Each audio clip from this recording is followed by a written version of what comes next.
नमस्कार, बहुत स्वागत है आपका डिबेट लाइव बड़ी बहस मध्य प्रदेश में। मैं हूं आपके साथ अमित शर्मा।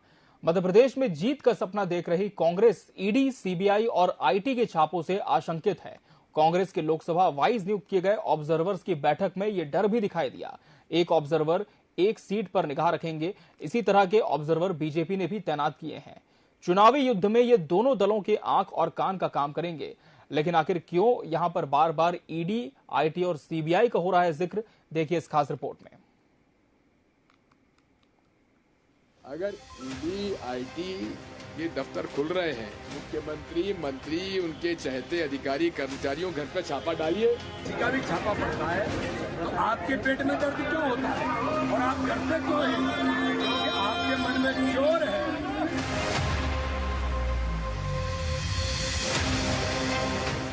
बीजेपी ने हर विधानसभा पर दूसरे राज्यों के विधायक तैनात किए हैं, तो कांग्रेस ने ऑब्जर्वर के प्रभार अलग अलग राज्यों के कांग्रेस पार्टी के वरिष्ठ नेताओं को सौंपे हैं। पूर्व सीएम दिग्विजय सिंह भी मध्य प्रदेश की 29 लोकसभा सीट के लिए बनाए गए ऑब्जर्वर की पहली बैठक में शामिल हुए। दिग्विजय सिंह ने दावा किया कि आज पूरे प्रदेश में यह आम राय बन चुकी है और सारे सर्वे भी यही बता रहे हैं कि इस विधानसभा चुनाव में भारी बहुमत से कांग्रेस सरकार बनाने वाली है। बैठक के बाद दिग्विजय सिंह ने कहा कि मध्य प्रदेश में जगह जगह पर इनकम टैक्स, ईडी के दफ्तर खोले जा रहे हैं, अधिकारी पदस्थ किए जा रहे हैं। विपक्ष के ऊपर छापे डालने की योजना मध्य प्रदेश में बनाई जा रही है कि अब मध्य प्रदेश में जगह जगह पर आईटी, ईडी के दफ्तर खोल रहे हैं, अधिकारी पदस्थ किए जा रहे हैं। अगर ईडी, आईटी के दफ्तर खुल रहे हैं तो ये तो भारतीय जनता पार्टी के मुख्यमंत्री, मंत्री, उनके चहेते अधिकारी, कर्मचारियों घर पर छापा डालिए। लेकिन जो खबरें आ रही हैं कि वो कांग्रेस पार्टी के नेताओं पर छापे डालेंगे, यानी कि विपक्ष के ऊपर छापा डालने की योजना मध्य प्रदेश में है। कमलनाथ अब तक किसी भी मामले में सीधे तौर पर ईडी या सीबीआई की रडार में नहीं है, लेकिन उनके 3 करीबी सेंट्रल एजेंसी की कार्रवाई की जद में आ चुके हैं। मध्य प्रदेश विधानसभा में नेता प्रतिपक्ष गोविंद सिंह को भी ईडी ने जनवरी 2023 में नोटिस जारी किया था। हालांकि सिंह नोटिस के खिलाफ सुप्रीम कोर्ट पहुंच गए। ये मामला अभी सुप्रीम कोर्ट में ही है।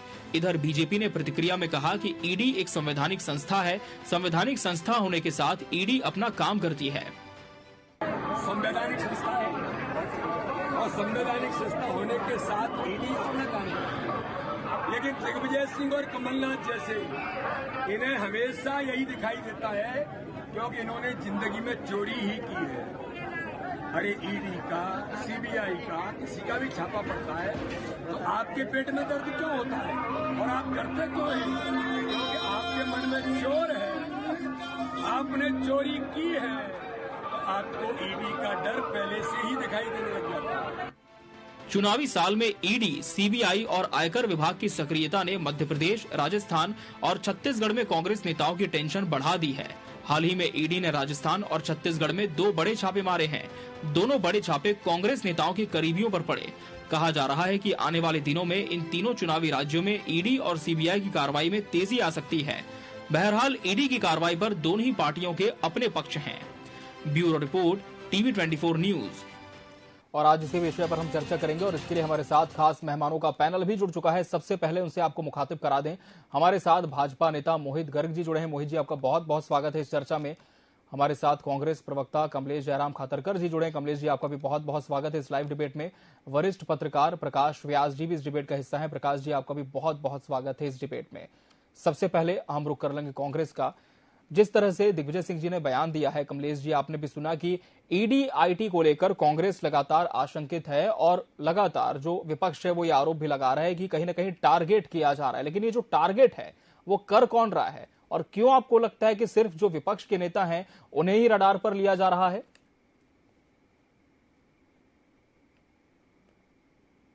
शुरुआत यहां से कर छत्तीसगढ़ हो, राजस्थान जी और जहां पार्टी की सरकार की ना हो, उन सभी राज्यों में विपक्षी दल के नेताओं पर ईडी और सीबीआई के छापे पड़े।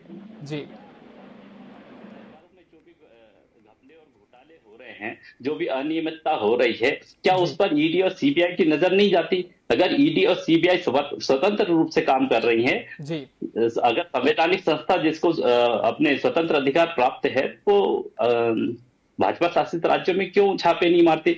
आप मुझे एक भी उदाहरण दे दीजिए जहां भाजपा शासित राज्यों में भाजपा के नेताओं पर छापे पड़े हो। मध्य प्रदेश में केक का 1100 करोड़ रुपए का घोटाला केक सामने लाती है, क्या उस पर ईडी या सीबीआई की नजर नहीं है? या और भी अन्य 254 घोटाले पिछले 18 साल में शिवराज सिंह चौहान सर की सरकार में हुए हैं, क्या इनमें एक भी घोटाले पर नजर नहीं है ईडी और सीबीआई की? तो ये जो कार्रवाई की जो पक्षपात भरी ईडी और सीबीआई की जो नजरें रहती है, तो उसका तो कांग्रेस पार्टी को अंदेशा है। और जी कमलेश जी भारतीय जनता पार्टी की सरकार हारने की स्थिति में है। ईडी और सीबीआई के छापे है, आप उठाकर देख लीजिए भारतीय जनता पार्टी का इतिहास। तो इसके लिए कांग्रेस पार्टी तैयार है, लेकिन अन्याय और अत्याचार के खिलाफ मध्य प्रदेश की जनता खड़ी है। भारतीय जनता पार्टी के कुशासन के सामने मध्य प्रदेश की जनता खड़ी है, और इस बार भारतीय जनता पार्टी को मुंह की खानी पड़ी है। 2018 में भी मुंह की खानी पड़ी थी, और 2023 में प्रचंड बहुमत से कांग्रेस की सरकार बनने लगी। चलिए मोहित जी, जिस तरह से कमलेश जी कह रहे हैं कि सिर्फ जो विपक्ष के नेता हैं उन्हें टारगेट पर लिया जा रहा है, दबाव में ये जो संवैधानिक संस्थाएं हैं वो काम कर रही हैं, कहीं ना कहीं अप्रत्यक्ष रूप से ही सवाल कई खड़े कर रही है कांग्रेस। आपका जवाब इस पर मोहित जी? कांग्रेस की पुरानी परंपरा रही जी, अब कभी भी इनके लोकतंत्र खतरे में आ जाता है। ठीक है, अब आप बताइए, आप लोकतंत्र खतरे में है, कर्नाटक आप जीत गए तब आपके लिए ईवीएम मशीन खराब नहीं हुई, आप हिमाचल जीते तब ईवीएम मशीन खराब नहीं हुई। अभी तो ये ईडी सीबीआई पर आए हैं, जैसे चुनाव की तिथि जारी हो जाएंगी, चुनाव नजदीक आ जाएंगे, तो इनके लिए ईवीएम खराब हो जाएगा। चुनाव जीत जाएंगे तो ईवीएम ठीक रहता है, चुनाव अगर हार जाते हैं तो ईवीएम खराब हो जाता है। अब आप बताइए, इन्होंने जो जैसे के विषय पर मैं आ रहा हूं, इन्होंने कहा कि हमने 230 विधानसभाओं में अलग अलग राज्यों से हमारे विधायक महोदय आए और वो बतौर ऑब्जर्वर हमारे यहाँ काम कर रहे हैं। तब इन्होंने कहा बाहर के लोग आए हैं, वो क्या करेंगे, उनको क्यों बुलाया है, ये आपकी समस्या नहीं है। चलिए, अगर आपको उससे समस्या है, अब आपने क्यों ऑब्जर्वर बुलाए? और ऑब्जर्वर शब्द की तो उत्पत्ति ही कांग्रेस ने की है। आप ऑब्जर्वर बुलाइए, हमें कोई दिक्कत नहीं, मगर हमारे ऑब्जर्वर से आपको क्या दिक्कत? फिर मैं बात करूं दिग्विजय सिंह जी की, जिन्होंने ये आज का मसला उठाया, वो अपनी विश्वसनीयता खो चुके हैं। अब आप बताइए, कुछ दिन पहले उन्होंने एक राष्ट्रीय चैनल का फर्जी सर्वे उन्होंने ट्वीट कर दिया। उस चैनल ने कहा कि हम इन पर मानहानि करेंगे, हमने ऐसा कोई सर्वे नहीं किया। इसके पहले खरगोन की एक इबादत गाह पर उन्होंने एक झंडे की फोटो ट्वीट कर दी, जबकि ऐसा कुछ।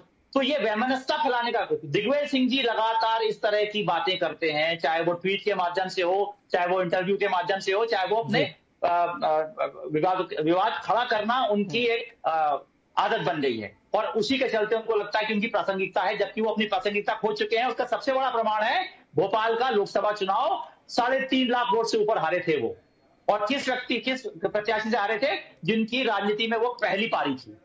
और आप राजनीति के मजे हुए कलाकार हैं। उसके बाद आपकी कर्म भूमि से जिस प्रदेश के आप मुखिया रहे, भोपाल आपका मुख्यालय रहा, आऊंगा कमलेश जी आपके पास, फिर आऊंगा जी। 3.5 लाख से हारे जी। ठीक है, वरिष्ठ पत्रकार प्रकाश व्यास जी का हम रुख कर लेंगे। प्रकाश जी, ये जो विषय है ये काफी संवेदनशील है, और न सिर्फ हम मध्य प्रदेश के संदर्भ में देखें बल्कि छत्तीसगढ़ का भी, जिस तरह से कमलेश जी ने जिक्र किया, जहां पर कांग्रेस की सरकारें हैं, कांग्रेस का कहना है कि लगातार उन्हें टारगेट किया जाता है, जहां पर कांग्रेस विपक्ष में है या कोई अन्य विपक्षी दल है भाजपा के सामने, उनके नेताओं के यहां छापे मारे जाते हैं। किस तरह से इसे देखा जाए? क्या जो आरोप लगा रहे हैं इनके तथ्यों में किसी तरह की सच्चाई है, या फिर महज एक संयोग की तरह इसे देखा जाए? प्रकाश जी। सच्चाई तो ये है कि ईडी, सीबीआई या कोई भी सेंट्रल एजेंसियां आज से नहीं, कांग्रेस जब केंद्र में थी तब से ही ये तोते के रूप में कार्य करती रही है, और ये परंपरा कांग्रेस ने शुरू करी थी, जो बीजेपी ने आगे जारी रखी है। कांग्रेस ने कई राज्यों की सरकारें गिराने में, सरकार बनाने में, चुनाव में वोट बढ़ाने में सीबीआई का उपयोग किया था, इसमें कोई संदेह नहीं है। और ये कोई बहुत पुरानी बात नहीं है, आज से 10 साल पहले की बात भी ले लें, मनमोहन सिंह सरकार की बात भी करते हैं, लेकिन बीजेपी ने उस क्रम को जारी रखा। अब बात ये होती है कि बीजेपी यदि भ्रष्टाचार मिटाना चाहती है, इस तरह की कोई समस्या है प्रदेशों में भी जहां ईडी और सीबीआई का छापा पड़ सकता है, तो सिर्फ वो विपक्ष की तरफ ही क्यों जाता है? वो पक्ष में या बीजेपी जुड़े हुए जो लोग हैं उनके उस पर छापा क्यों नहीं पड़ता? ये प्रश्न कांग्रेस का जायज है, गलत नहीं है। अभी तक ऐसा कोई उदाहरण हमारे सामने नहीं आया पूरे देश में कि कोई बीजेपी का बड़ा नेता या बीजेपी से जुड़ा कोई बड़ा व्यापारी इन छापों से परेशान हुआ हो। तो ये प्रश्न कांग्रेस अपनी जगह सही उठा रही है, लेकिन परंपरा आरंभ कांग्रेस ने ही की, जिसका लाभ बीजेपी ले रही है, ऐसा मैं समझता हूँ। कमलेश जी, तो जो परंपरा थी कांग्रेस ने शुरू की, लेकिन अब उसे एक सक्सेसर के तौर पर बीजेपी आगे बढ़ा रही है। क्या इस बात से सहमति रखते हैं कि आज जब आपकी सरकार नहीं है तब छापे पड़ते हैं तो सवाल जरूर खड़े होते हैं, लेकिन सवाल तब भी उठने चाहिए जब आपकी सरकार थी? मोहित जी, सबसे पहले मैं मोहित जी की बातों का जवाब दे देना चाहता हूँ। उन्होंने ईवीएम पर सवाल उठाए। सबसे पहले ईवीएम पर सवाल किसने उठाए? शाइनिंग इंडिया का जब नारा दिया था 2004 में लालकृष्ण अडवाणी जी ने, जब वो बुरी तरह से चुनाव हारे, तो उन्होंने सबसे पहले ईवीएम पर सवाल उठाए। अरुण जेटली जी ने बाकायदा ईवीएम के ऊपर एक किताब लिखी। तो आप भी जब विपक्ष में होते हैं तो आपका भी जो रवैया है वो सब देश की जनता जानती है। और रही बात भ्रष्टाचार की, तो आप ये जानते हैं कि जो भी विपक्षी नेता जो भ्रष्टाचार में लिप्त हो और अगर भारतीय जनता पार्टी में शामिल होता है तो ऐसा कौन सा डिटर्जेंट पाउडर है और भारतीय जनता पार्टी के पास ऐसी कौन सी मशीन है वो जाकर वहां भारतीय जनता पार्टी में बेदाग हो जाता है, उसके खिलाफ कार्रवाई रुक जाती है, उसकी फाइलें बंद हो जाती है। तो ये जो भारतीय जनता पार्टी का दोहरा रूप है, ये देश की जनता जान चुकी है। और जो कांग्रेस पार्टी पर सवाल उठाए जा रहे हैं, दिग्विजय सिंह जी वरिष्ठ नेता और उन्होंने जो आशंका व्यक्त की है वो गलत नहीं है, क्योंकि इसके प्रमाण चाहे आप छत्तीसगढ़ और राजस्थान में देख चुके हैं और भी अन्य राज्यों में जहां भारतीय पार्टी की स्थिति कमजोर होती है वो कांग्रेस नेताओं के खिलाफ या विपक्षी नेताओं के खिलाफ कार्रवाई करती रही है, ईडी और सीबीआई। और भारतीय जनता पार्टी जहां मध्य प्रदेश में शिवराज सिंह चौहान की और भारतीय जनता पार्टी की जो 20 साल की सरकार है उसमें 254 घोटाले हुए हैं, 254। आप यकीन कर सकते हैं कि इतने बड़े घोटालों की सरकार को मध्य प्रदेश की जनता पुनः चुनेगी? 2018 के चुनाव में मध्य प्रदेश की जनता ने इनको सिरे से नकार दिया था और उसके बावजूद इन्होंने खरीद फरोख्त करके धोखेबाजी करके जो सरकार बनाई है उसको मध्य प्रदेश की जनता अब बुरी तरह से नकारने वाली है और स्पष्ट बहुमत से कांग्रेस की सरकार बनने वाली। चलिए, लेकिन जिस तरह से प्रकाश व्यास जी ने एक सवाल उठाया था कि जब केंद्र में कांग्रेस की सरकार थी तब भी इस तरह से छापेमारी का दौर चलता था, तब कांग्रेस ने कभी इस पर बात नहीं रखी, लेकिन आज विपक्ष में है, क्या इसलिए सवाल खड़े हो रहे हैं? देखिए, कांग्रेस की सरकार में अगर कांग्रेस के नेताओं के खिलाफ भी विपक्ष ने आवाज उठाई है तो कांग्रेस ने उन नेताओं को, उन मंत्रियों से इस्तीफे लिए हैं, उनके खिलाफ कार्रवाई भी की है और उन सब के बावजूद अदालत से वो बेदाग पाक साफ साबित हुए हैं। लेकिन भारतीय जनता पार्टी अपने नेताओं के खिलाफ कार्रवाई करना नहीं चाहती और जो विपक्षी दलों में नेता है भ्रष्टाचार के जिनके ऊपर आरोप है उनको अपनी पार्टी में लेकर बेदाग कर देती है। बहुत सारे, चाहे येदियुरप्पा जी हो, चाहे और भी बहुत सारे ऐसे उदाहरण हैं जहां जिनके खिलाफ कार्रवाई और फाइलें बंद हो चुकी है। आप जिनके महाराष्ट्र में पवार साहब के भतीजे अजित पवार साहब के ऊपर जब आप आरोप लगाते हैं चक्की पीसिंग और उसके बाद वो आपकी पार्टी में शामिल हो जाते हैं, आपके साथ गठबंधन और सरकार बना लेते हैं, उसके बाद फिर उनके ऊपर सारे आरोप फाइलें बंद हो जाती हैं। तो ये भारतीय जनता पार्टी का जो दोहरा चरित्र है, भारतीय जनता पार्टी की असलियत देश की जनता के सामने आ चुकी है और देश की जनता अब समझने लगी है कि भारतीय जनता पार्टी की कथनी और करनी में अंतर है। मैं एक और बहुत अच्छा उदाहरण देना चाहता हूँ। जब इन्होंने राम मंदिर का आंदोलन चलाया तब तक इनके नेता कहते थे कि आस्थाओं के फैसले अदालतों में नहीं हुआ करते और इस दम पर इन्होंने भारतीय देश की जनता को गुमराह करके सरकार में आए और जब सरकार में आए तो राम मंदिर के मुद्दे को ठंडे बस्ते में डाल दिया। और कांग्रेस पार्टी का स्पष्ट मत शुरू से रहा है राम मंदिर के मुद्दे पर कि जो भी सुप्रीम कोर्ट का निर्णय आएगा उसमें पूरे देश की जनता मानेगी और इसका श्रेय आप देख लीजिए, मोदी जी पूरा श्रेय लेने जा रहे हैं। तो जब आप विपक्ष में होते हैं तो तब आप अदालतों पे भी सवाल खड़े करते हैं कि आस्थाओं के फैसले अदालतों में नहीं हो करते। कांग्रेस पार्टी की आस्था अदालतों में भी है और वैधानिक संस्थाओं में भी है, लेकिन जिस तरह से उनका दुरुपयोग किया जा रहा है क्योंकि उनके जो संवैधानिक संस्थाओं के जो फैसले जो सरकार के पक्ष में आते हैं, जैसे उनके अधिकार होते हैं उनको राज्यपाल। तो कमलेश जी कह रहे कि अगर कांग्रेस के शासनकाल में ऐसा हुआ है तो कार्रवाई भी की गई है और अब जो है इन संवैधानिक संस्थाओं का दुरुपयोग किया जा रहा है, भाजपा का दोहरा चरित्र है, इस तरह का आरोप कांग्रेस लगा रही है। मोहित जी, जवाब आपका। मैं आपको 3 सवाल है कमलेश जी के, तीनों का बारी बारी से जवाब देता हूँ। जी।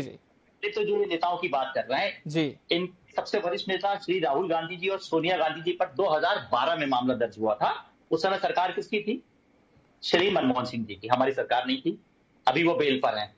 जितने भी इनके राष्ट्रीय नेता हैं उन पर जो मामले दर्ज हुए, ज्यादातर मामले 2014 के बाद के पहले दर्ज हुए, इसलिए हम पर आरोप नहीं लगा सकते कि हमने उनके ऊपर कार्रवाई की। और अगर उनके खिलाफ कोई दस्तावेज या कोई प्रमाण नहीं है तो उनको बेल लेने की आवश्यकता क्यों पड़ी? आज तक मामले क्यों चल रहे हैं? जब राहुल जी को ईडी ने बुलाया, पूरा हिंदुस्तान इकट्ठा कर लिया कांग्रेस, तो उनको ईडी, अरे तो आपसे ईडी की जांच में सवाल पूछने बुलाया, सवाल पूछने जाइए, सवाल जवाब दीजिए, चाहिए। आपने पूरे हिंदुस्तान की कांग्रेस इकट्ठा कर लिया, नहीं मेरे को बुला रहे हैं, मेरे को बुला रहे हैं, चलिए ठीक। अब आइए आप घोटालों की बात करते हैं। अगर आप 253 घोटालों की आप बात कर रहे हैं, जब इनके खिलाफ घोटाले थे, सुब्रमण्यम स्वामी जी ने सुप्रीम कोर्ट में याचिका दायर करी, तब सुप्रीम कोर्ट ने मामला दर्ज किया जो आज तक चल रहा है, हेराल्ड, नेशनल हेराल्ड वाला। आपके पास, आप घोटालों की बात करते हैं, आपके पास भी दस्तावेज होंगे, और अगर आप मुंह जबानी बात करते हैं तो मुंह जबानी आप कुछ भी बोलने के लिए स्वतंत्र हैं। अगर आपके पास दस्तावेज है तो न्यायालय का रास्ता खुला है, आप क्यों नहीं न्यायालय में जाते? अब मैं बात करता हूं राम मंदिर की। हमारा राम मंदिर का मुद्दा हमारे मैनिफेस्टो में हमेशा से रहा, और राम मंदिर की ये बात कर रहे हैं, इन्होंने रामचंद्र जी के अस्तित्व को नकार दिया। कपिल सिब्बल जी, आपके नेताओं ने ये कहा था या नहीं कहा था कि आस्थाओं के फैसले अदालतों में नहीं होते? आस्थाओं के फैसले अदालतों में होते हैं या नहीं? मैं मोहित जी स्पष्ट एक शब्द में इसका जवाब चाहता हूं। मैं जवाब दें मोहित जी। कपिल सिब्बल जी इनकी पार्टी के नेता थे उस समय, होते हैं नहीं होते? मैं तो आपसे ये पूछ रहा हूं, केवल जो आपके नेता अदालत, देश की अदालतों को नकारते थे, उसके ऊपर आपका क्या मत है? ये मैं मत जानना चाहता हूं आपका। हमारी पार्टी के किसी नेता ने कभी न्यायालय को नहीं नकारा, हिंदुस्तान का कोई भी व्यक्ति न्यायालय को नहीं नकार सकता। दूसरी बात, कपिल सिब्बल जी ने कितनी बार इस बात पर आपत्ति लगाई कि राम मंदिर का निर्णय अभी नहीं होना चाहिए, चुनाव होने वाला है, कितनी बार? मत बोलिए मोहित जी, इतना बड़ा झूठ लाइव चैनल पर मत बोलिए। आपके नेताओं के पुराने स्टेटमेंट या तो आपको जानकारी नहीं है या आप पूरी जानकारी के साथ आए नहीं है। 22 जनवरी को राम मंदिर का भव्य उद्घाटन होने वाला है, उसमें आप भी आमंत्रित हैं। और इनके कितने ही प्रयास के बावजूद भी, अब तो खैर कपिल सिब्बल जी इनकी पार्टी में नहीं रहे, मगर सर्वोच्च न्यायालय के निर्णय के बाद राम मंदिर का निर्माण हुआ और राम मंदिर का शुभारंभ 22 जनवरी को होने वाला है। आप सभी आमंत्रित हैं। चलिए, बिल्कुल। मतलब आस्थाओं के फैसले अदालतों में होते हैं, ये आप स्वीकार करते हैं? आस्थाओं के फैसले अदालत में होते हैं कि नहीं, ये चूंकि वहां वो मामला न्यायालय में निलंबित था, तो न्यायालय ने भी उसको अदालतों में होते हैं या नहीं होते हैं, मैं तो ये जानना चाहता हूं आपसे। आस्था के फैसले तो दिलों से होते हैं, न्यायालय से नहीं होते हैं, मगर न्यायालय में चूंकि मामला लंबित था तो न्यायालय ने भी उसी पक्ष में निर्णय दिया। हम विषय पर वापस आ जाएं। मैं निवेदन करूंगा हमारे दोनों वक्ताओं से। फिलहाल हम वरिष्ठ पत्रकार प्रकाश व्यास जी का रुख कर लेंगे। प्रकाश जी, अब जिस तरह से एक डर की बात कही जा रही है कि चुनाव आ रहा है, ऐसे में डराने का प्रयास किया जा रहा है, लेकिन क्या आपको लगता है कि ये डर वाकई हावी होगा विपक्षी दलों पर, या फिर उतनी तेजी के साथ और विपक्ष आक्रामक होकर इस बार चुनाव में उतरता हुआ नजर आएगा? प्रकाश जी। कुछ भी नहीं होता, चाहे पक्ष हो, चुनाव में मेन चीज होती है कि इस तरह से वोट हासिल किया जाए, वोट को बढ़ाया जाए, वोट परसेंटेज को हासिल किया जाए। इसलिए पक्ष विपक्ष एक दूसरे की कमियों को, एक दूसरे की शक्ति को पहचान के आरोप प्रत्यारोप लगाते हैं, चाहे वो उसमें आपके पास सबूत हो या ना हो, जुबानी भी लगते हैं और जुबानी भी कई बार असर कर जाते हैं। मुख्यतः बात जो सामने आ रही, कोई भी चुनाव हो, चाहे विधानसभा हो, लोकसभा हो, पंचायत का हो, लेकिन चूंकि विधानसभा चुनाव हुए 3 स्टेट में, तो आज की तारीख में राजनीति में ये हो गया कि माया और मोह। माया से मेरा मतलब धन, पैसा, पावर, और मोह से मतलब इमोशन। तो यहाँ राम जो है इमोशंस का काम कर रहे हैं, राम मंदिर इमोशन का काम कर रही है, और ईडी जो है या सीबीआई जो है वो मोह यानी कि मनी को ढूंढ रही है। क्योंकि आप देखें आजकल चुनाव हो रहे हैं, उसमें काफी बड़ा पैसा खर्च होता है कोर्ट के आदेश के बाद भी। तो पैसा आता कहाँ से है? क्योंकि जो कार्यकर्ता होते हैं या जो जनप्रतिनिधि, उनके पास इतना पैसा नहीं होता है, क्योंकि वो तो बंधे हुए निर्वाचन की जो भी गाइडलाइंस है उसके अकॉर्डिंग। उसके बावजूद काफी बड़ा पैसा खर्च होता है आज की तारीख में, चाहे वो विज्ञापन के रूप में हो, चाहे प्रदर्शन के रूप में हो, चाहे रैली के रूप में हो। हमने कर्नाटक में देखा कांग्रेस ने कितना पैसा बहाया, बीजेपी भी बंगाल में देखो कितना पैसा बहाया। तो हर चुनाव में पैसा लगता है। अब वो पैसा आता कहाँ से, इसका काम ढूंढने का काम ईडी और सीबीआई करती है। और वो अपना निर्वहन कर रही है, चाहे वो पार्टी बीजेपी हो, चाहे कांग्रेस हो, चाहे कोई भी। राजनीति में ये सब जायज है, चलता है, और बाकी जो खोजबीन होनी है वो होती है। तो मेरा ये कहना है कि कोई भी चीज डरने के लायक नहीं है। ये चुनाव है, चुनाव में सब चीजें चलती रहती है। जी चलिए, तो चुनाव में, राजनीति में सब चीजें जायज है कह रहे हैं प्रकाश व्यास जी। लेकिन कमलेश जी, क्या किसी भी तरह का डर विपक्ष को है कि अब जब चुनाव नजदीक है तो ये जो तमाम संवैधानिक संस्थाएं, जिस तरह से आपके बड़े नेता भी कह रहे हैं कि एक्टिव हो गई हैं, तो अगर कुछ गलत ही नहीं किया तो फिर डर किस बात का? सिर्फ हार का डर है। जी कमलेश जी। मोहित जी, आप एक पार्टी के सर्वे आपको बता रहे हैं कि डर कौन रहा है, और आपकी जिस तरह से आपकी पार्टी के नेताओं हड़बड़ाहट है, उससे भी स्पष्ट दिखाई दे रहा है कि कौन डर में है। अब मैं असल मुद्दे पर आता हूँ। व्यास साहब ने जो बात कही है पैसे की, मैं एक बात की तरफ इंगित करना चाहता हूं कि केवल विपक्षी दलों के पैसे के ऊपर क्यों भारतीय जनता पार्टी की सरकार की नजर रहती है, या विपक्ष के ऊपर ही क्यों टारगेट किया जाता है। बल्कि सत्ता और सरकार चुनाव में सबसे ज्यादा पैसा खर्च करता है। उनके पास पैसा आता कहां से है, और ये पैसा जो सरकारी सिस्टम भी उनके फेवर में काम करता है, तो वो जो स्पष्ट है सब चीजें की विपक्ष को दबाने का प्रयास किया जा रहा है। लेकिन मध्य प्रदेश की जनता पूर्णतः मन बना चुकी है। आप कभी हर चैनल के कहीं के भी सर्वे उठाकर देख लीजिए, कांग्रेस पार्टी को भारतीय जनता पार्टी से ज्यादा बढ़त दिखाई जा रही है। और इसी डर की वजह से भारतीय जनता पार्टी इस तरह के प्रोपोगेंडा को आगे कर सकती है और विपक्ष को निशाने पर लेने का प्रयास कर सकती है। आप कोई भी चुनाव उठाकर देख लीजिए, भारतीय जनता पार्टी की नीति और नियत में और सोच में हमेशा फर्क रहा है। वो हमेशा विपक्ष को दबाने का प्रयास करती है। हमेशा एक मोदी जी का एक अहंकार देख लीजिए कि वो कांग्रेस मुक्त भारत की बात करते हैं। और जब कांग्रेस की सरकारें जब अपने पावर में रही है तो उन्होंने विपक्ष को सदन में स्थान दिया है। चुनाव हारने के बावजूद भी अटल जी और आडवाणी जी को कांग्रेस पार्टी ने सदन में लेकर आए। उसके बाद एक अच्छे स्वस्थ लोकतंत्र की भूमिका हमने निभाई है। लेकिन उस स्वस्थ लोकतंत्र की भूमिका को मोहित जी की पार्टी भारतीय जनता पार्टी ध्वस्त करने जा रही है। आप एक सर्वदलीय बैठक कितनी हुई है 9 साल में से केंद्र में, या 20 साल में मध्य प्रदेश, 18.5 साल में, 20 साल में मध्य प्रदेश में कितनी सर्वदलीय बैठक हुई है?